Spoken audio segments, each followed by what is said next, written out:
Les trois âges de la vie intérieure du révérend père Réginald Garrigou-Lagrange, théologien et dominicain. Partie 2, chapitre 5. Le défaut dominant ou le ver rongeur.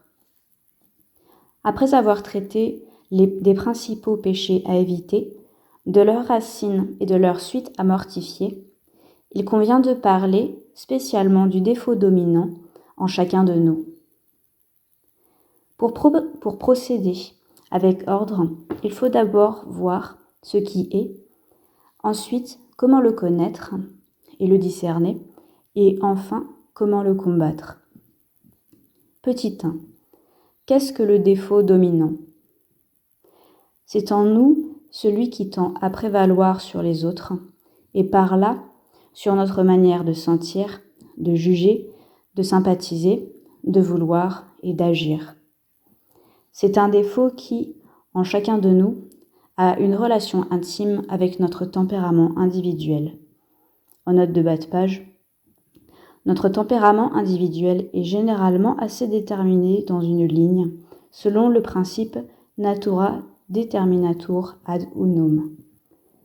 Et c'est pourquoi il y a besoin d'être perfectionné par les différentes vertus qui nous permettront d'agir raisonnablement et chrétiennement selon les différentes circonstances par rapport aux différentes personnes, par exemple relativement aux supérieurs, aux inférieurs et aux égaux, et selon les diverses situations où nous pouvons nous trouver. Fin de note de bas de page.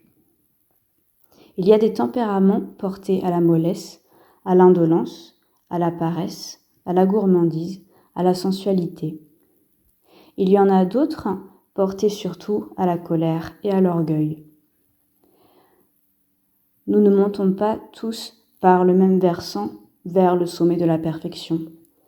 Ceux qui sont mous de tempérament doivent, par la prière, par la grâce, par la vertu, devenir forts. Et ceux qui sont naturellement forts, au point d'être facilement raides, doivent, en travaillant sur eux-mêmes et par la grâce, devenir doux. Avant cette transformation progressive du tempérament, le défaut dominant d'un chacun se fait souvent sentir.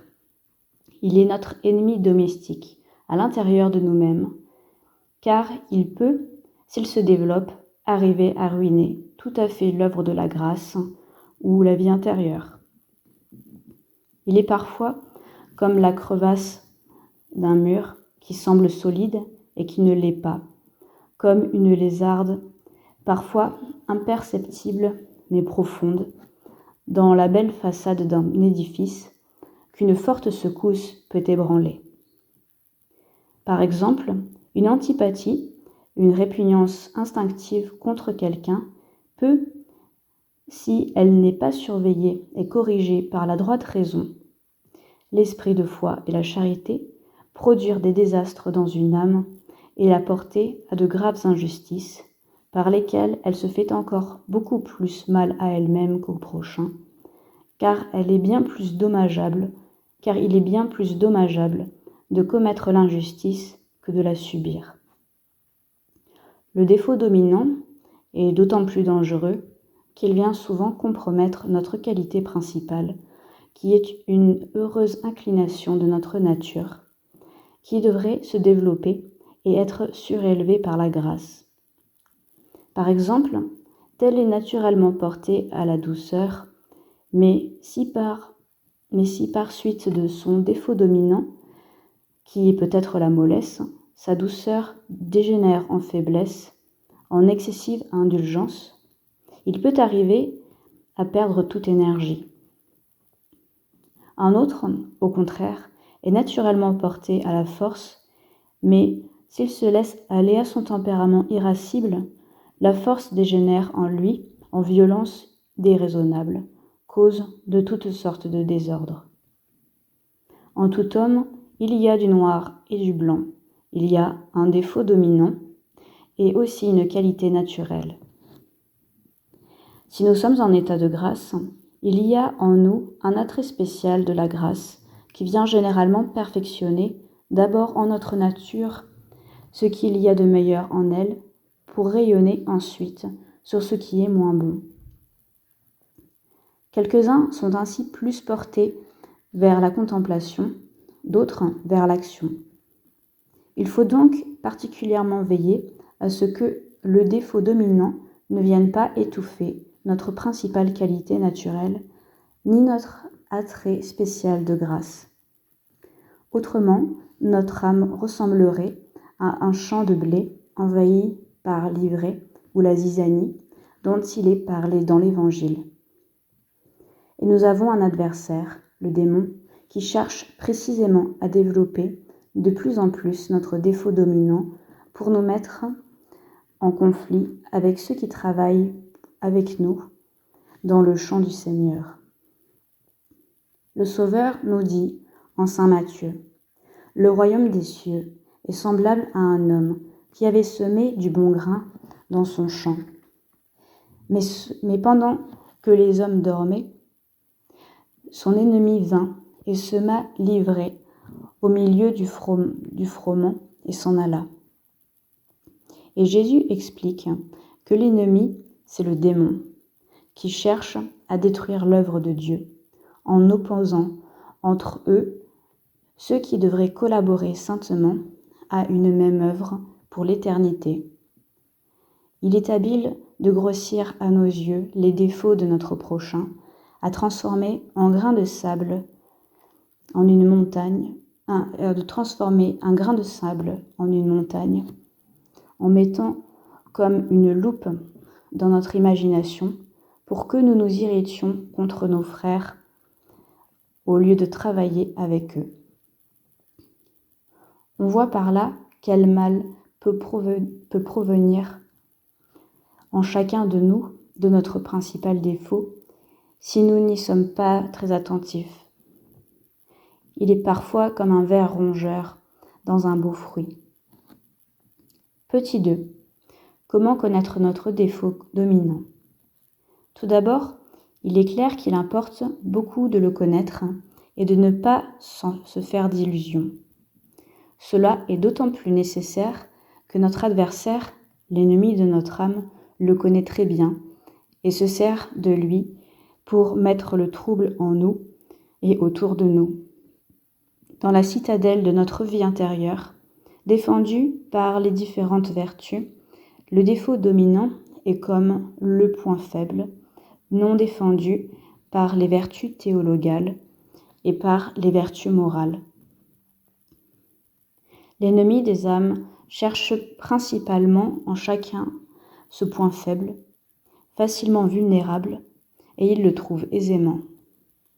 Il est donc nécessaire pour nous de le connaître aussi. Mais comment le discerner ? C'est assez facile chez les commençants lorsqu'ils sont sincères. Mais ensuite, le défaut dominant est moins apparent, car il cherche à se cacher et à prendre des apparences d'une vertu. L'orgueil se pare des dehors de la magnanimité, et la pusillanimité cherche à se couvrir de ceux de l'humilité. Il faut pourtant arriver à discerner le défaut dominant, car si on ne le connaît pas, on ne peut pas le combattre, et si on ne peut pas le combattre, il n'y a pas de vie intérieure vraie. Pour le discerner, il faut d'abord demander à Dieu la lumière. Seigneur, faites-moi connaître les obstacles que je mets de façon plus ou moins consciente au travail de la grâce en moi. Donnez-moi ensuite la force de les écarter et, si je suis négligent à le faire, daignez les écarter vous-même, dussé-je en souffrir beaucoup. Après avoir ainsi très sincèrement demandé la lumière, il faut s'examiner sérieusement. Comment ? En se demandant à quoi tendent mes préoccupations les plus ordinaires, le matin lorsque je m'éveille ou quand je suis seule, où vont spontanément mes pensées et mes désirs. Ici, il faut se rappeler que le défaut dominant, qui commande facilement à toutes nos passions, se donne l'apparence d'une vertu, et s'il n'était pas combattu, il pourrait conduire à à l'impénitence. Judas y arriva par l'avarice, qu'il n'avait pas su et voulut dominer.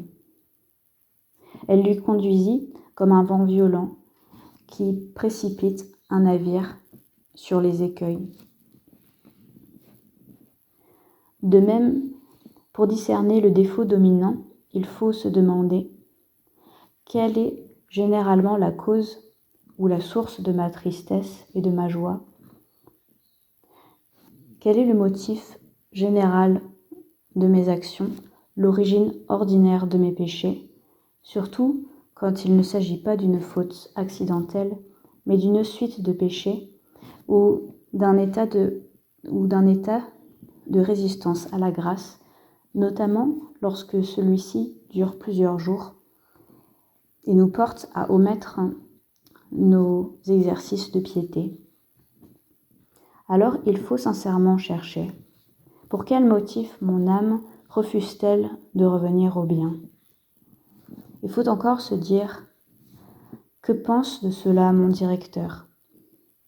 Quel est, selon lui, mon défaut dominant? Il est meilleur juge que moi. Nul, en effet, n'est bon juge en sa propre cause. Ici, l'amour-propre nous trompe. Souvent, notre directeur a découvert ce défaut en nous, avant nous. Il a peut-être essayé plusieurs fois de nous en parler. N'avons-nous pas cherché à nous en excuser? Ici, l'excuse est prompte, car le défaut dominant excite facilement toutes nos passions. Il leur commande en maître. Elles lui obéissent à l'instant. C'est ainsi que l'amour-propre blessé excite aussitôt l'ironie, la colère, l'impatience. De plus, le défaut dominant, lorsqu'il a pris racine en nous, a une répugnance particulière à se laisser démasquer et combattre, parce qu'il veut régner en nous.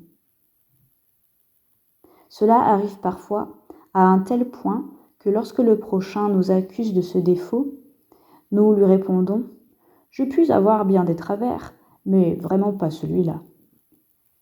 En note de bas de page, saint Thomas verrait en cela une application du principe formulé par Aristote et qu'il cite souvent. Qualis unusquisque est, talis finis, videtur ei. Chacun juge de ce qui est bon selon ses dispositions intérieures, bonnes ou mauvaises. On peut reconnaître aussi le défaut dominant aux tentations que notre ennemi suscite le plus fréquemment en nous, car il nous attaque surtout par ce point faible de notre âme.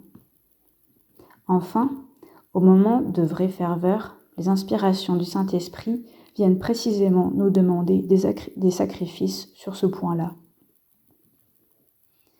Si nous recourons sincèrement à ces divers moyens de discernement, il ne nous sera pas trop difficile de reconnaître cet ennemi intérieur que nous portons en nous et qui nous rend esclaves de lui-même. Celui qui se livre au péché est esclave du péché, dit Jésus en Saint Jean. C'est comme une prison intérieure que nous portons avec nous partout où nous allons. Il nous faut aspirer ardemment à la délivrance. Quelle grâce si nous rencontrions un saint qui nous dise « Voici ton défaut dominant et voici ton principal attrait de grâce que tu dois suivre généreusement pour arriver à l'union à Dieu. » C'est ainsi que notre Seigneur appela fils de tonnerre Boanerges, les jeunes apôtres, Jacques et Jean, qui voulaient faire descendre le feu du ciel sur une bourgade qui avait refusé de les recevoir. On lit en Saint Luc, « Il les reprit en disant, « Vous ne savez pas de quel esprit vous êtes.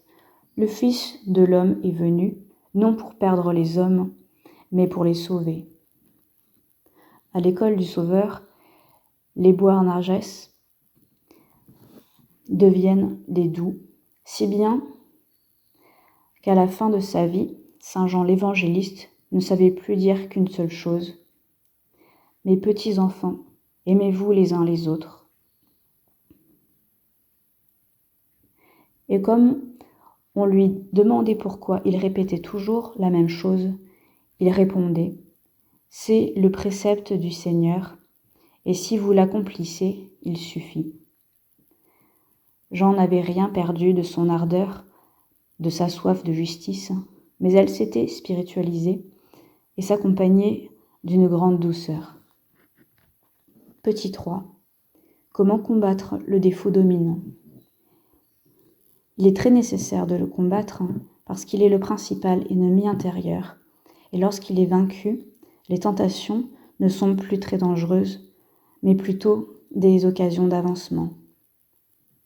Mais ce défaut dominant n'est pas vaincu tant qu'il n'y a pas de vrai progrès dans la piété ou la vie intérieure, tant que l'âme n'est pas arrivée à une vraie et stable ferveur de volonté, c'est-à-dire de cette promptitude de la volonté au service de Dieu, qui est, selon saint Thomas, l'essence de la vraie dévotion. Pour ce combat spirituel, il faut recourir à 3 moyens principaux, la prière, l'examen et la sanction. La prière sincère.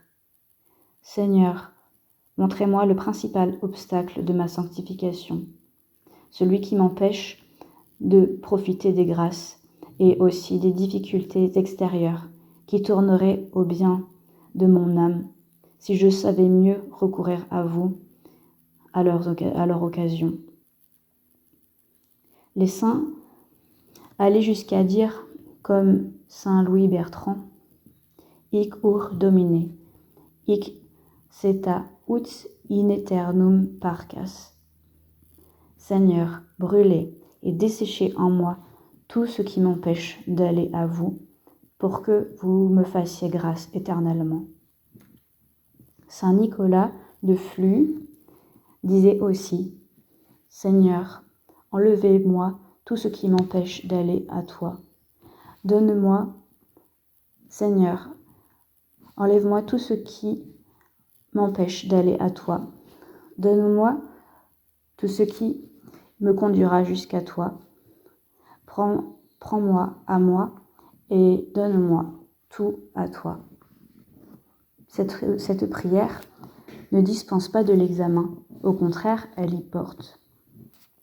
Et comme le dit saint Ignace, il conviendrait surtout aux commençants d'écrire chaque semaine combien de fois ils ont cédé à ce défaut dominant qui veut régner en eux comme un despote. Il est plus facile de rire sans fruit de cette méthode que de l'appliquer fructueusement. Si nous comptons l'argent dépensé et celui que nous recevons, il est encore plus utile de savoir ce que nous perdons que ce que nous gagnons, au point de vue spirituel, pour l'éternité. Enfin, il convient grandement de s'imposer une sanction, une pénitence, chaque fois que nous retombons dans ce défaut. Cette pénitence peut être une prière, un moment de silence, une mortification intérieure ou extérieure. Il y a là une réparation de la faute et une satisfaction pour la peine qui lui est due. En même temps, on acquiert ainsi plus de circonspection pour l'avenir. Ainsi, plusieurs se sont guéris de l'habitude de faire des imprécations en s'imposant chaque fois l'obligation de faire une aumône pour réparer. Avant de vaincre notre défaut dominant, nos vertus sont souvent plutôt de bonnes inclinations naturelles que de vraies et solides vertus enracinées en nous. Avant cette victoire, la source des grâces n'est pas encore assez ouverte sur notre âme, car nous nous recherchons encore trop nous-mêmes et nous ne vivons pas assez pour Dieu. Il faut vaincre, enfin, la pusillanimité qui nous porte à penser que notre défaut dominant est indéracinable. Avec la grâce, nous pouvons avoir raison de lui, car, comme le dit le Concile de Trente, en citant saint Augustin, Dieu ne commande jamais l'impossible, mais en nous donnant ses préceptes, il nous dit de faire ce que nous pouvons et de demander la grâce pour accomplir ce que nous ne pouvons pas. On a dit que, ici, le combat spirituel est plus nécessaire que la victoire, car si nous nous dispensons de cette lutte, nous abandonnons la vie intérieure. Nous ne tendons plus vers la perfection. Il ne faut pas faire la paix avec nos défauts. Enfin, il ne faut pas croire notre adversaire lorsqu'il cherche à nous persuader que cette lutte ne convient qu'aux saints pour arriver aux plus hautes régions de la spiritualité. La vérité est que, sans cette lutte persévérante et efficace, notre âme ne peut sincèrement aspirer à la perfection chrétienne, vers laquelle le précepte suprême nous fait à tous un devoir de tendre. Ce précepte est, en effet, sans limite. Tu aimeras le Seigneur, ton Dieu, de tout ton cœur, de toute ton âme, de toutes tes forces, de tout ton esprit, et ton prochain comme toi-même. Sans cette lutte, on n'a pas la joie intérieure, ni la paix, car la tranquillité de l'ordre, ou la paix, provient de l'esprit de sacrifice. Lui seul nous établit intérieurement dans l'ordre en faisant mourir tout ce qu'il y a de déréglé en nous. En note de bas de page. Un des défauts dominants les plus difficiles à vaincre est la paresse. Cependant, on peut y parvenir avec le secours de la grâce, car Dieu ne commande pas l'impossible, et nous dit de prier pour obtenir la grâce d'accomplir ce que nous ne pouvons pas. Fin de note de bas de page. Alors, finalement, la charité, l'amour de Dieu et des âmes en Dieu finit par prévaloir tout à fait sur le défaut dominant, car elle occupe vraiment la première place en notre âme et y règne efficacement. La mortification, qui fait disparaître notre défaut principal, nous délivre. Elle assure la prédominance en nous de nos vraies qualités naturelles et de notre attrait spécial de grâce. On arrive ainsi, peu à peu, à être soi-même, au grand sens du mot, c'est-à-dire à être surnaturellement soi-même, moins ses défauts. Il ne s'agit pas de copier plus ou moins servilement les qualités d'autrui, ni d'entrer dans un moule uniforme, le même pour tous. Il y a une grande variété dans les personnalités humaines, tout comme on ne trouve pas deux feuilles ou deux fleurs parfaitement semblables. Mais il ne faut pas subir notre tempérament, il faut le transformer en gardant de lui ce qu'il y a de bon, et il faut que le caractère soit, en notre tempérament, l'empreinte des vertus acquises et infuses, surtout des vertus théologales. Alors, au lieu de rapporter instinctivement tout à soi, comme lorsque le défaut dominant règne en nous, on est porté à ramener tout à Dieu, à penser presque constamment à lui et à ne vivre que pour lui, en portant en quelque sorte vers lui tous ceux qui viennent à nous. Note. Pour mieux se connaître, il convient de varier l'examen de conscience, de le faire quelquefois en suivant l'ordre des commandements de Dieu et de l'Église, d'autres fois en suivant l'ordre des vertus théologales et morales, ou enfin en considérant les péchés qui s'opposent à ces différentes vertus, comme l'indiquent les deux résumés suivants. Amour désordonné de soi-même, concupiscence, orgueil. Orgueil à l'égard de soi-même. Vaine gloire, d'où dérive désobéissance, jactance, hypocrisie, contention par rivalité, discorde, amour des nouveautés, pertinacité. Orgueil à l'égard de soi-même, assédie, dégoût des choses spirituelles, dounesse, malice, rancœur, pusillanimité, découragement, torpeur spirituelle, oubli des préceptes, recherche des choses défendues.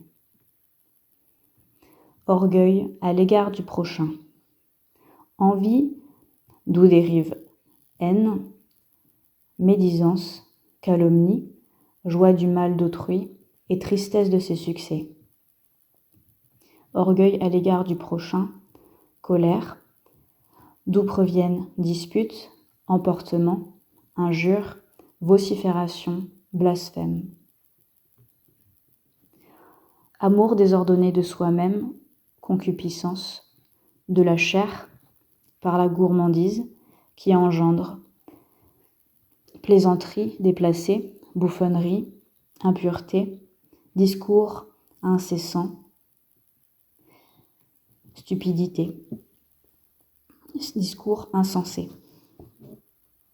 Luxure, d'où proviennent aveuglement de l'esprit, inconsidération, précipitation, inconstance, amour de soi jusqu'à la haine de Dieu, attachement à la vie présente qui détruit l'espoir de la vie éternelle. Concupiscence des yeux, par l'avarice, d'où procède perfidie, fraude, fourberie, parjure, perturbation, dureté et endurcissement. Les vertus théologales, la charité envers Dieu et don de sagesse, dont les vices opposés sont le dégoût des choses spirituelles, l'envie, discorde, scandale. Dans les vertus théologales, l'espérance, confiance, abandon et don de crainte, opposés à la présomption. Le vice opposé, la présomption et le désespoir. Dans les vertus théologales, foi et esprit de foi et don d'intelligence et de science, les vices opposés sont l'infidélité, le blasphème, aveuglement, ignorance coupable. Dans les vertus cardinales, la prudence, docilité au bon conseil et don de conseil. Le vice opposé sont l'imprudence et négligence, prudence de la chair, ruse. Dans les vertus théologales, justice, la vertu de justice, et vertus annexes de religion, don de piété, pénitence, piété filiale, obéissance, gratitude, véracité, fidélité, libéralité. Les vices opposés sont l'injustice, l'impiété, superstition, hypocrisie, mensonge. Dans les vertus théologales, vertu de force et don de force, avec magnanimité, patience, persévérance. Les vices opposés sont l'audace téméraire, lâcheté, pusillanimité. Enfin, vertu cardinale de tempérance, sobriété et chasteté, avec douceur et humilité, et dont les vices opposés sont l'intempérance, luxure, colère, orgueil et curiosité.